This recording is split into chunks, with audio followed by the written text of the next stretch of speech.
mart oyidan hozirgi mana shu noyabr oxiri dekabrgacha necha oy bo'ladi? 8 oymi yo 9 oymi? Shu 8-9 oydan beri qilgan mehnatimizni mahsulidir bu mana. Gap bo'lishi mumkin emas, sklat liq to'la. Bemalol hozircha viloyatlar bo'sh, murojaat qiling. Qashqadaryodan kelishdi adashmasam. Toshkentdan ham sal murojaat qilishyapti. Kelinglar, tez hal qilinglar. Voy, to'pli pollarni. Turkiyadagi eng birinchi PPR truba ishlab chiqaruvchi bu zavod mana shu SPK bo'ladi 1976-yilda. Bu yoqlarda ham to'la. Oho. To'la. Sohibjon, nechta fura keldi? Tez bo'shatinglar, yana kelyapti yo'lda deyishdingmi?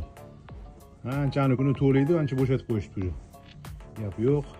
Qaysi bozorga ketyapti? O'zimizga. Jomiya hozir boshlanishiga. Bemalol mana shu yigitga, mana shu pastiga raqamlarga murojaat qilasizlar hozircha. Keyin buni ham mana yaqinlashib bo'lmaydi qoladi bunga. Rost akasini aytayapman, hozircha bo'sh, tez ulgurib qolsanglar, dilerstvani olib olsanglar bo'ladi. Undan keyin juda yaqinlashib bo'lmaydi. Bilasizlarmi, men o'zim bilaman, viloyatlar juda yaxshi ko'rishadi. Faqat men orqali sotaylik deydi. Shuning uchun tezda murojaat qilsanglar bo'ladi.